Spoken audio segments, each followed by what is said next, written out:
Watch right now in the Front News Project.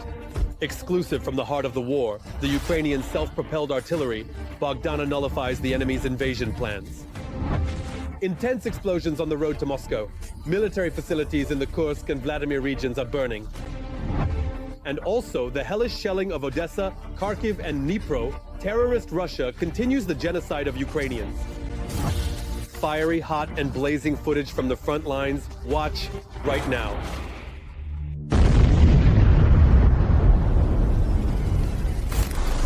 The bloody war continues. The war that Vladimir Putin and his pack unleashed on Ukrainian soil. The heroic resistance of the Ukrainian armed forces and the entire Ukrainian people in the fight for their freedom continues. Greetings, this is Front News. With you is Volodymyr Tymoshenko.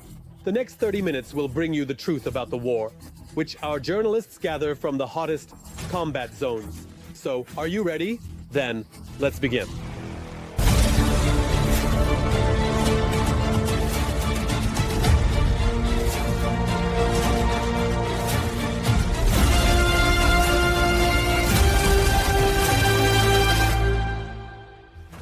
And we start right away with exclusive material. These were very intense explosions. Explosions, so to speak, on the way to Moscow. The Ukrainian armed forces struck military targets in the Kursk region, specifically in Rilsk. Greetings to the Z military correspondents, who are spreading news that everything is calm in the Kursk region. Also, a large fire broke out at a defense plant in the city of Murom, Vladimir region. It was quite a night. Russian public channels report the suspension of operations at airfields in 3 regions deep within Russia. But there are also alarming news from the front. Russian occupiers are trying to break through the defense of Ukrainian defenders and reach the administrative border of the Dnipropetrovsk region. Exclusive details are coming up in our report. Despite the loud declarations by Russian leaders about the complete liberation of the Kursk region, local residents can only dream of peace if they even have the chance to sleep. During the night, drones attacked the city of Rilsk in the Kursk region. The moment of one of the powerful explosions was caught on video. A large fire broke out at a defense plant in the city of Murom, Vladimir region of Russia, as a result of a drone attack. According to reports from the Russian side, 2 buildings were damaged. The so-called Ministry of Defense of the Russian Federation reported the downing of 30 drones. There was also a report about the closure of 3 airports. In the last 24 hours, the occupiers have launched more than 25 Pamun attacks on the positions of the Ukrainian defense forces. This indicates that the Kursk direction remains a priority for them, and all statements by the top military political leadership of Russia about full control over the territory of the Kursk region are nothing more than elements of information operations. It should be noted that such reports appeared on the eve of a sacred date for Russians, namely May 9th. Despite the statements from the Russian side, the Ukrainian armed forces remain in the border areas of the Kursk region. According to reports directly from the scene, intense fighting is taking place in the area of the settlement of Oleshnya. In addition, the Ukrainian defense forces are conducting a series of attacks in the direction of the settlement of Garnal. The occupiers continue to die and be captured in the Kursk direction. According to South Korean intelligence data, it is known that about 600 North Korean soldiers who participated in combat on the side of Russia in the Kursk region have died. The total number of losses is estimated at nearly 5,000 people. The Ukrainian defense forces are conducting a series of successful counterattacks in the Kursk direction. This is also evidenced by the capture of Russian army servicemen. This is a successful operation by the Special Operations Forces in cooperation with other components of the Ukrainian Defense Forces. In addition, the Ukrainian Defense Forces are delivering precise strikes on command and control points, ammunition depots, and concentrations of heavy armored vehicles of the occupiers in the Kursk region. Meanwhile, while Putin's subordinates report on non-existent victories, the dictator himself lives in a non-existent reality. According to Bloomberg reports, Russian President Vladimir Putin did not agree to the US proposal to freeze the war along the front line and demands the transfer of 4 those Ukrainian regions to Russia. If the occupiers are not stopped, the question will arise about the possibility of a direct military confrontation between NATO countries' armed forces and the Russian armed forces. This also concerns the implementation of the so-called Suwalki corridor.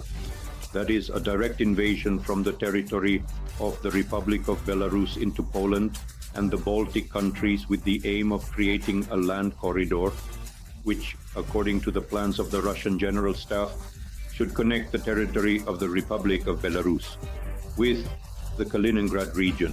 In addition, there has been an increase in the transfer of personnel and equipment directly to the borders with NATO countries. Helping Russia out, that's very much in the spirit of the Belarusian dictator.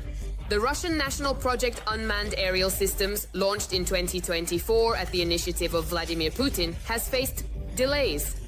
Out of the 2,617 drones planned under the state order for 2024, manufacturers managed to deliver only half. The delivery of the remaining drones has been postponed to a later date, until the end of May this year.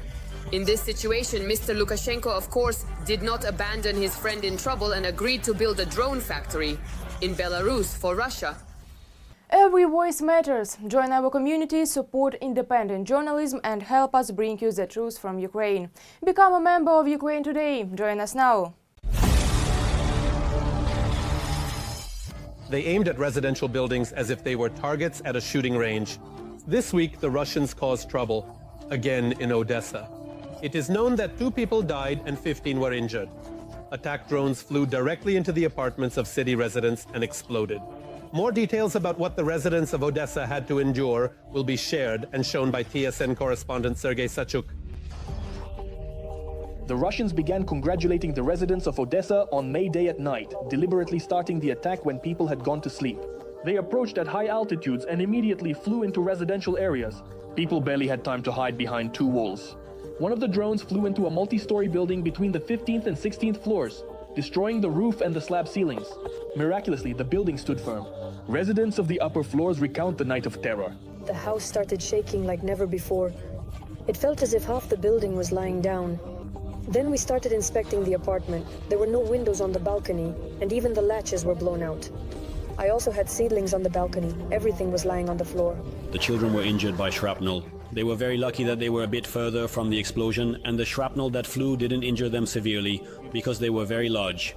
Debris from the upper floors fell down and blocked the only exit from the building. The concierge says people had to break down the doors themselves to get out into the yard. Neighbors tried to provide first aid to the injured. Most people were injured by glass that flew from the explosions. It banged over there, and through the doors came either smoke or dust. It's unclear what. Through the entrance doors. I just screamed at first. I was scared. There were only injuries, head, arm. And people who had heart attacks were given medication, valerian. Even at night, near the damaged high-rise, rescuers set up tents so people could warm up and receive medical assistance.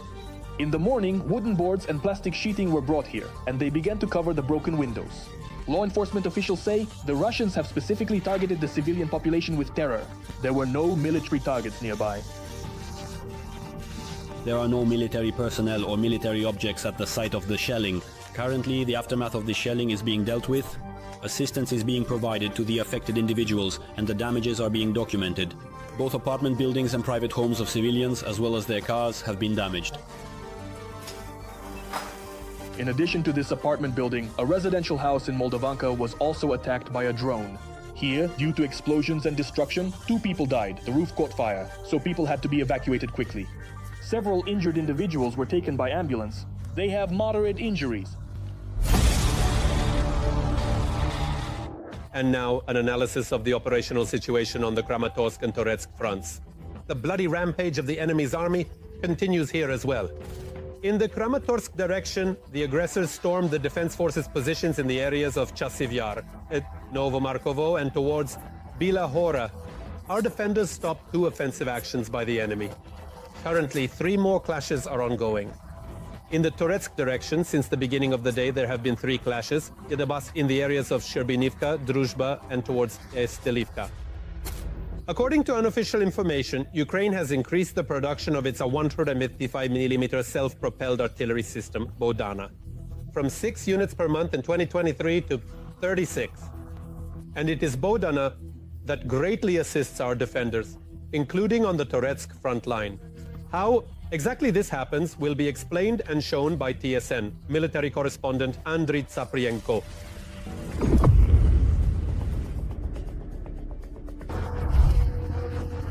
The domestic Bodana system is currently stopping an infantry assault in Toretsk, and we need to have more of such weapons. Partners may be here today and gone tomorrow, say these guys. We can stand firm if we have our own. And it's hard to disagree with them. Fire. No. It's hard not to agree.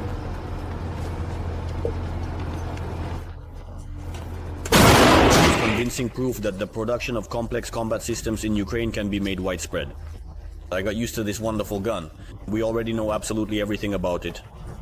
At the time of the invasion, there was only one prototype of the domestic 155mm system. Fire.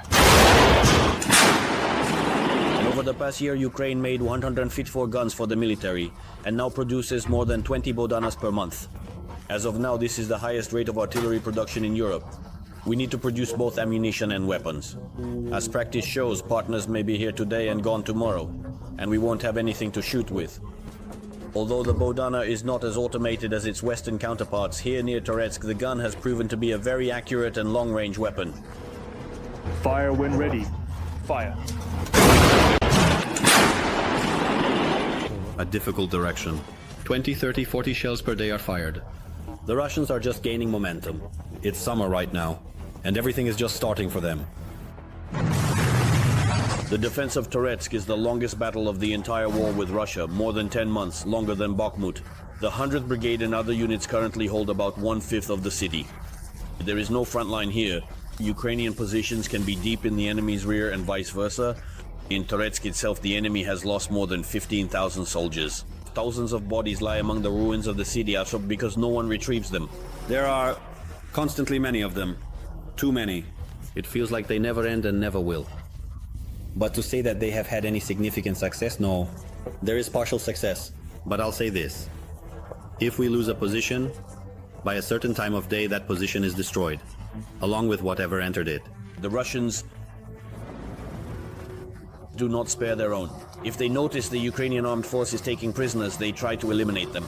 Ukrainian artillery and drones cut off all roads for the occupiers, but the Russians do the same.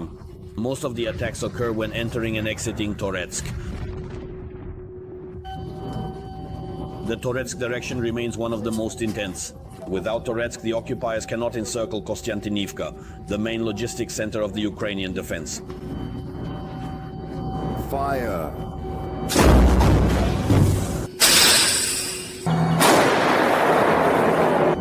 Therefore, there is a lot of work for Ukrainian artillerymen here.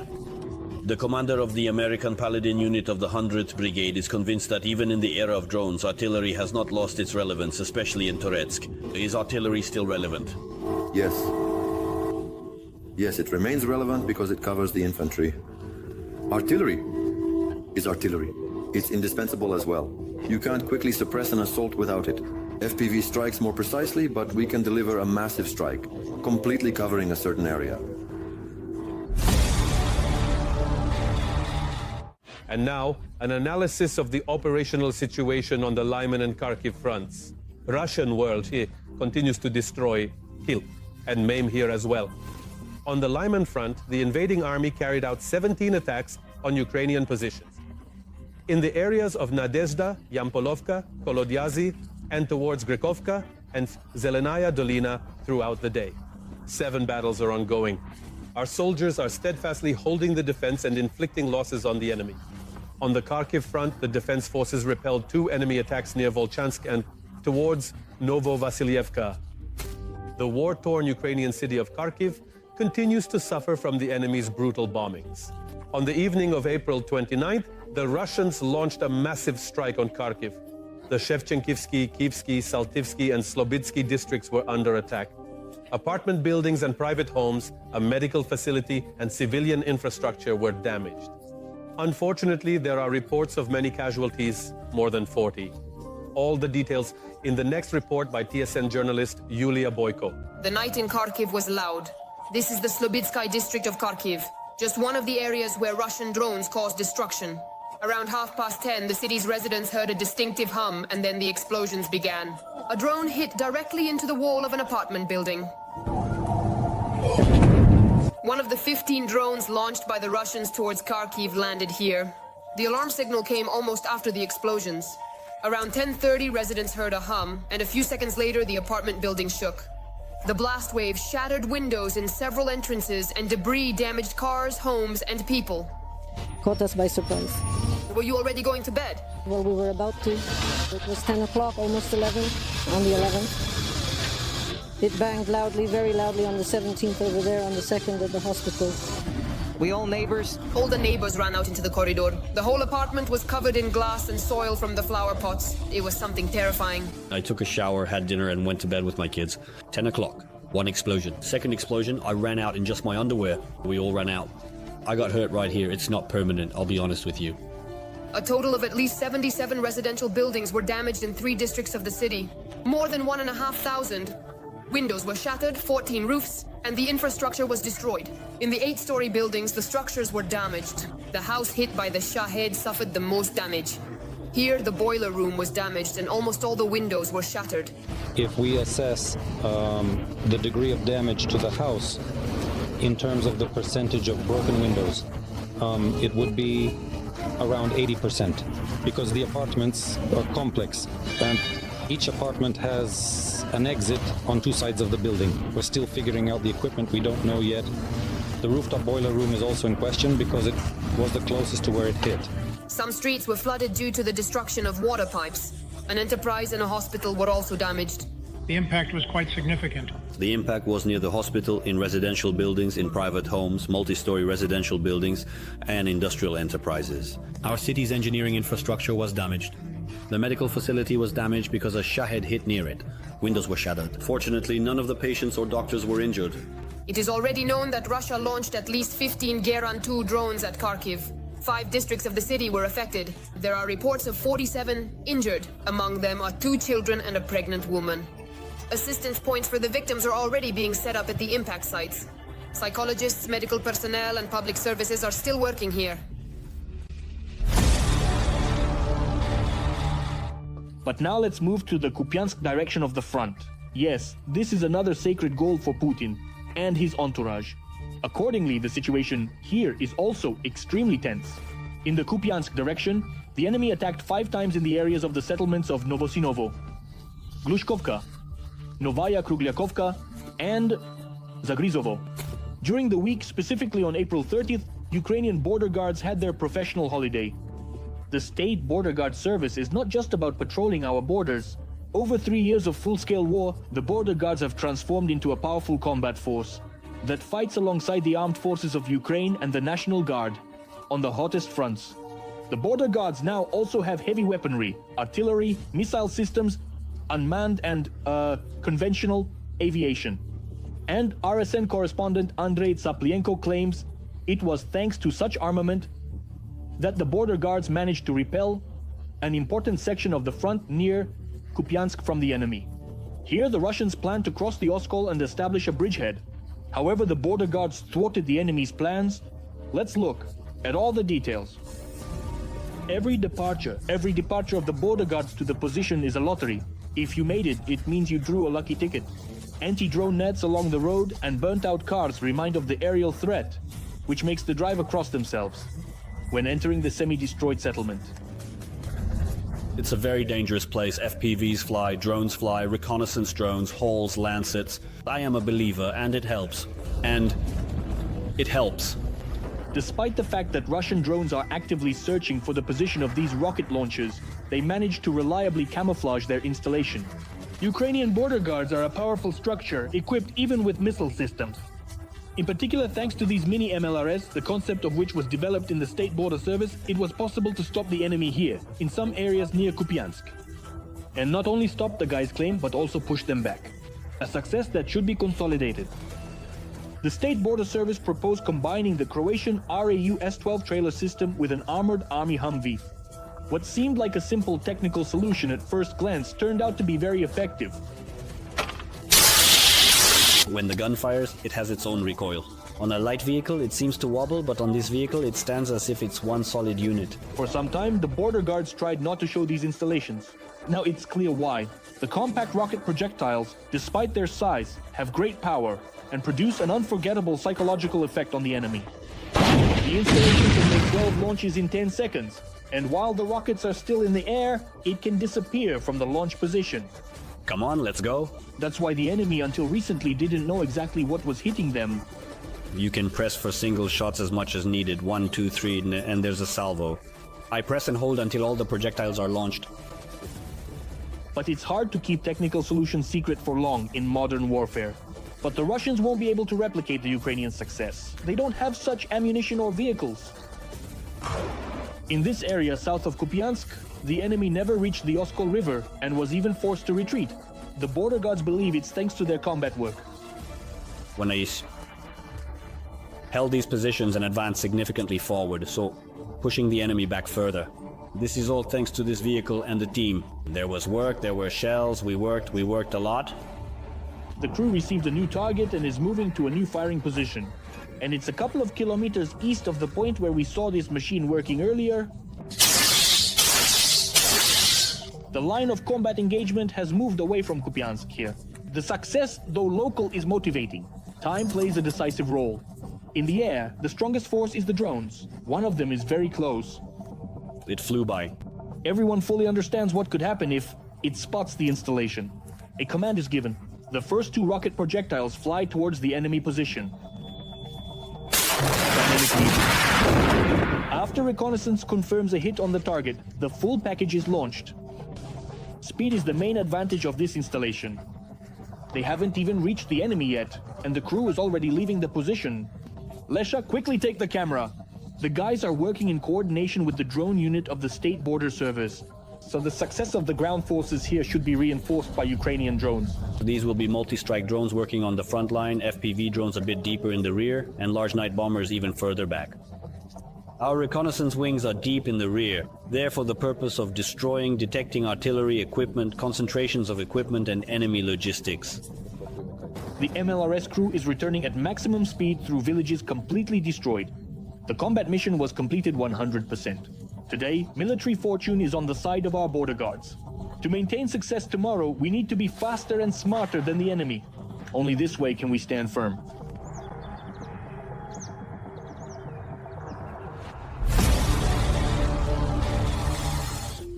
Well, now we move to the blazing Pokrovsky front line. The enemy is becoming more ferocious here as well. On the Pokrovsky front, Russian invaders made 26 attempts to push our defenders from their positions near the settlements of Alexandropol, Malinivka, Lisivka, Dachinska, Kotlino, Udakhne, Novoserhivka, Nadiivka, Novo-Oleksandrivka, Kotliarivka, Troitske and Andriivka, as well as towards Myrolyubivka and Aleksivka. The defense forces are holding back the onslaught and have already repelled 20 enemy attacks. 6 clashes are ongoing. The enemy also launched airstrikes with guided bombs on the settlement of Pokrovsk. 24 explosions, one after another, relentless, hellish strikes. During the week, the Ukrainian city of Dnipro was hit again at night. The Russians attacked Dnipro with drones. Unfortunately, there is 1 dead and 1 injured. These are ordinary civilians who were simply at home during the attack. All the details right now from TSN journalist Anastasia Neverna.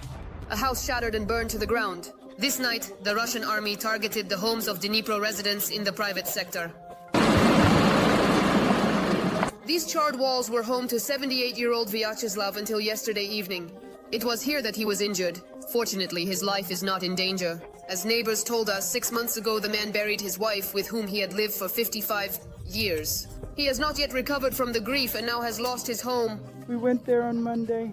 He had put up a little monument there. And now, you see what happened. They had such order in the house. They almost had carpets lying in the yard. This house is also destroyed. It was here that a Russian drone struck the night before, taking the life of a 53-year-old man. Footage surfaced online showing attempts to resuscitate him at the scene, performing chest compressions, but it was all in vain. The injuries were too severe. The wounded man could not be saved. Nikolai walks through his burned-down home. He says tenants lived here while he stayed nearby with his paralyzed wife. Everyone miraculously survived. That's it. There's nothing left. Thank God they were sitting in the kitchen. I live nearby. Grandmother hasn't woken up yet. She's paralyzed. She's bedridden after a stroke. The first explosions in Dnipro occurred at 10:30 in the evening, one after another. About 20. Alexandra and her daughter, he says, prayed to stay alive. Everything. It was like you. We were completely overwhelmed. Oh God, I was all shaken up. How it trembled. God, I jumped up. I'm trembling. My daughter was also terrified, praying, reciting some prayer. You know, we're in such shock. The woman is 86. She says she survived World War II, but doesn't remember such mistreatment of civilians. This is already another war. This is already the second war. I remember the German one, kids. I wasn't completely little, I had grown up. I was born in '39. I already remember when the Germans were in our village. Even they, the barbarians, didn't mistreat people like this. Even the Germans didn't mistreat like these do. Her neighbor, who lives next door, completely and wholeheartedly, and without any hesitation or doubt, agrees with her. I have never seen such horror in my life. We've been on Valerian until this very moment. We're trembling because it's such a horror. They say they don't shoot at residential buildings. Where did they shoot?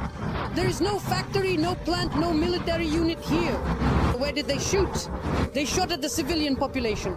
In addition to private homes, a business, a funeral service bureau, and cars were damaged. Utility workers and volunteers have been tidying up the streets since night. Despite the attack they endured, Dnipro continues to live and work.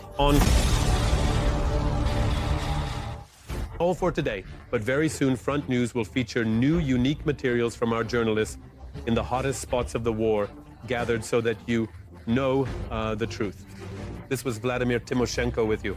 Take care of yourself and your loved ones.